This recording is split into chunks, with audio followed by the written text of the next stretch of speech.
What is up, Psy family of YouTube? How are you guys doing? We're going to be looking at some more Psytrance tutorials today. Today's topic of choice is something that has been highly recommended by a lot of followers, and that is percussion. So the reason I've kind of held off on percussion for a little bit is it's such a vast subject that we could really get lost in it for many episodes. So I'm going to kind of split it up into a couple of different sections and see how we go from there. First off, I'm going to be looking at what I call digital percussion. That's sort of all the plucky, sort of distorted blip sort of sounds. Anything that's not an acoustic drum sound that I use to create the rhythm in my tracks. And I'm going to show you guys a couple of techniques that I use to make such sounds. So if you've been following along with our previous Psytrance tutorials, you'll have a project that looks and sounds something similar to this one.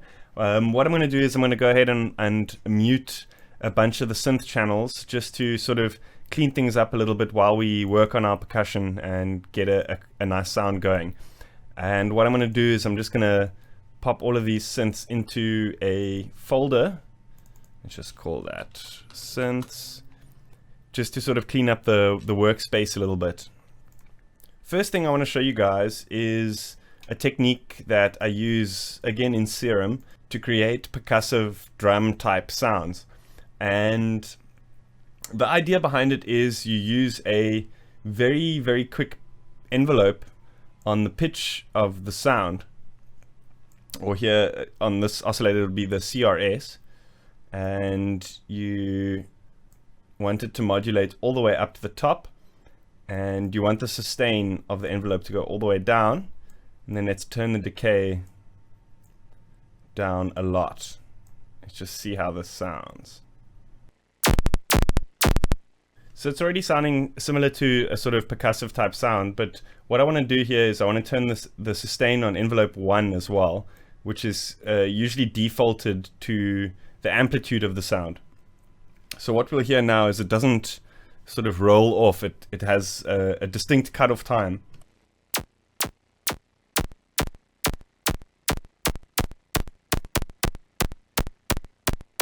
Then what we want to do here is change this oscillator A, select maybe any one of these spectral, and then we're just going to cycle through them and listen to the different variations that the oscillators create.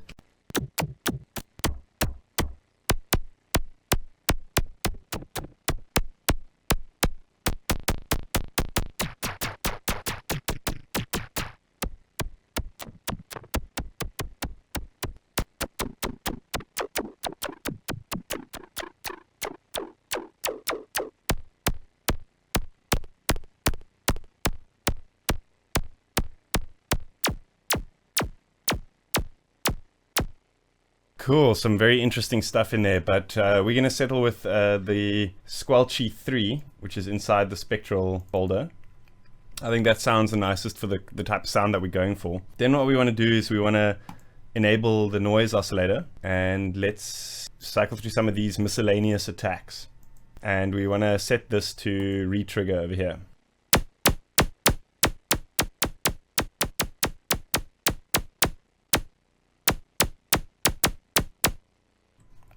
I like to add compression when I'm making these percussive type sounds with Serum, just to sort of gel all the sounds together. You'll hear it sort of sounds all a little bit more uniform.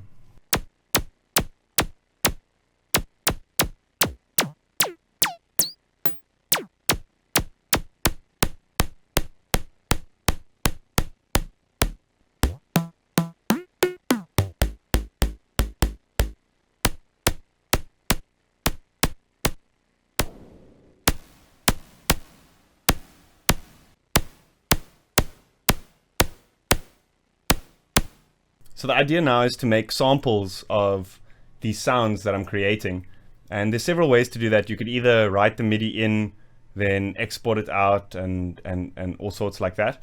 But I've discovered there's actually a little bit of an easier way using Cubase. What you can do is you can make a group channel, and then let's say, for example, send the audio from Serum into that group. Stereo out, group 2. And then what we want to do is we want to actually create another audio track. And stereo, yes, that's all correct. Then what we can do is we can set the stereo input over here to group 2. And then what that's going to allow us to do is record the audio live while we're playing around with Serum. Let's just solo these channels. So now we can actually just delete that MIDI because we don't need it. We've got samples right here of that sound that we created. So we can actually just chop these. So then what we're going to do is we're going to zoom in, just chop this little sample that we've got here, and then we can delete the rest. Then just for ease, I like to drag this onto its own channel, just so I can quickly then record some more samples of the sounds that we're creating here with Serum. So another neat trick I like to do with percussive sounds is with a delay. So the trick is basically you turn the BPM counter of the delay off, and you turn this time down really low. And then you turn the feedback up quite a bit. Not 100% because that's going to create noise. And what you want to do is you want to click this link button over here so that the right is copying the left time.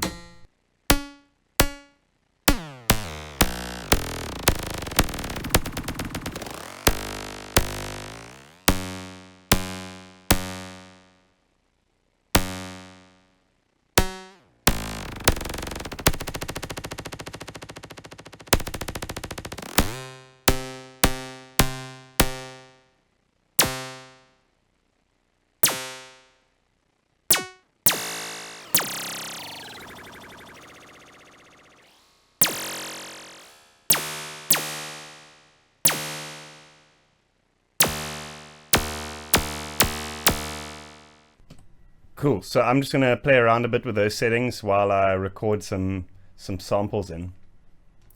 So what we can do now is with the resulting audio file, we can actually double click on it to open it up, and then down here on the left hand side you've got this hit points menu.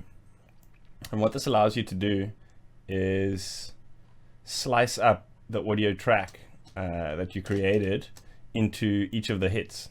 So you've got this threshold over here, and then you want to go here, create slices.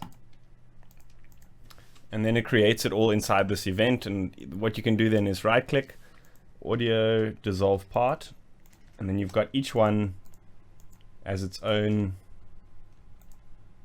audio file, which we can then load into a sampler or something like that, which is exactly what we're going to do.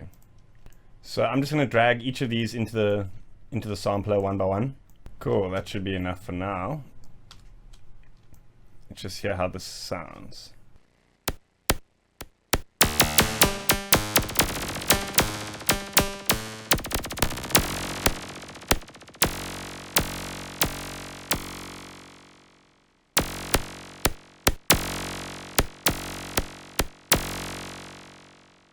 If you guys like what I do, please consider going to my Patreon and supporting me. You get access to the sounds that I create in my tutorials, as well as early access to upcoming videos and stuff like that when I post them. If you haven't yet, hit that subscribe button so that you'll be notified next time I upload some more videos. Thanks again. See you guys next time.